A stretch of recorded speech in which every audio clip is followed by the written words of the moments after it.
अस्सलामुअलैकुम एवरीवन। आज की वीडियो में हम चिकन नगेट्स बना रहे हैं, जिसके लिए हमने तकरीबन 2 kg चिकन लिया है और इसको पीसीस में कटवा लिया था और इसको हमने अच्छे से वॉश कर लिया है। अब इसका हमने कीमा तैयार करना है ताकि चिकन नगेट्स अच्छे से तैयार हों। चिकन नगेट्स के लिए हमें कीमा चाहिए होता है। पहले हम इसे चॉपर में ऐड कर लेंगे, थोड़ा थोड़ा करके ऐड करते जाएंगे और इसका कीमा बनाते जाएंगे। आपने थोड़ा थोड़ा ऐड करना है ताकि जो कीमा है अच्छे तरह से इसका बने।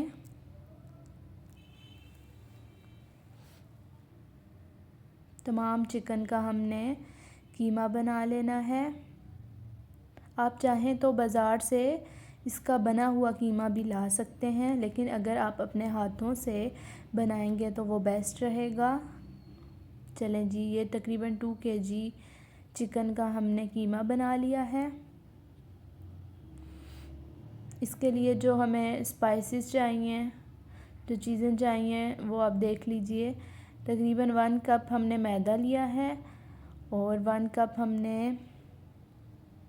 ये लिए हैं ब्रेड क्रम्स, 2 एग्स लिए हैं और जो स्पाइसेस हैं उनमें सॉल्ट 1 टेबलस्पून और 1 टेबलस्पून काली मिर्च लिया है और हाफ़ टी स्पून हमने सुर्ख लाल मिर्च ली है। आप लाल मिर्च अगर ज़्यादा खाना चाहते हैं तो 1 टेबलस्पून भी ले सकते हैं। एग्स को अच्छी तरह से फेंट लीजिए।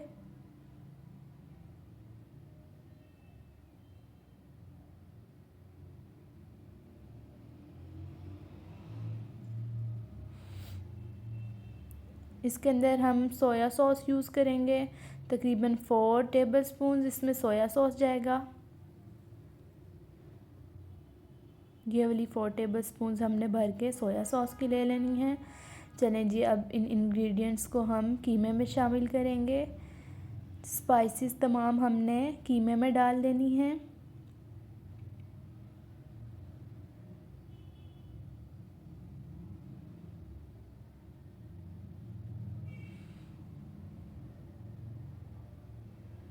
इसके साथ साथ हमने सोया सॉस भी इसमें ऐड कर देना है।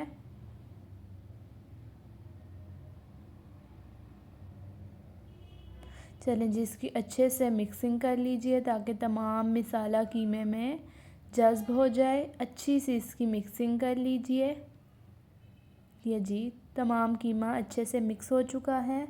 अब इसको हमने नगेट्स की शेप देनी है। उसके लिए एक टिप है कि आप अपने हैंड्स पे पहले ऑयल लगा लीजिए और थोड़ा थोड़ा कीमा लेते हुए इस शेप में बना लीजिए और ऑयल का इस्तेमाल ज़रूर कीजिए, वरना ये आपके हाथों के साथ चिपक जाएगा। चलें जी, नगेट्स की शेप बनाने के बाद हमने सबसे पहले इसकी मैदे की कोटिंग करनी है, उसके बाद एग कोट करना है और उसके बाद ब्रेड क्रम्स लगाना है।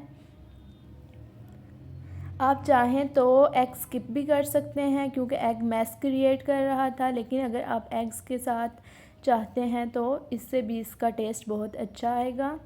और अगर आप एग स्किप करना चाहते हैं तो जस्ट मैदे का की 1 कोट ले लें और फिर उसके बाद ब्रेड क्रम्स में अच्छी तरह से नगेट्स को कोट करके इन्हें फ्राई कर लीजिए। आंच आप बिल्कुल इसकी लो रखिएगा ताकि अंदर से अच्छे तरीके से कीमा पक जाए और लास्ट में जाके थोड़ी सी आंच हाई कर लीजिएगा ताकि ये ऊपर से बिल्कुल ब्राउन हो जाए। ये देखिए, इतने मज़ेदार नगेट्स तैयार होंगे और ये ऊपर से बिल्कुल इतने क्रिस्पी होंगे, आपके बच्चे बहुत पसंद करेंगे। इसे डिश आउट कर लीजिए। उम्मीद करती हूँ आपको आज की रेसिपी पसंद आई होगी। वीडियो लाइक कीजिएगा, मेरे चैनल को सब्सक्राइब कीजिएगा, मुझे अपनी दुआओं में याद रखिएगा। अल्लाह हाफिज़।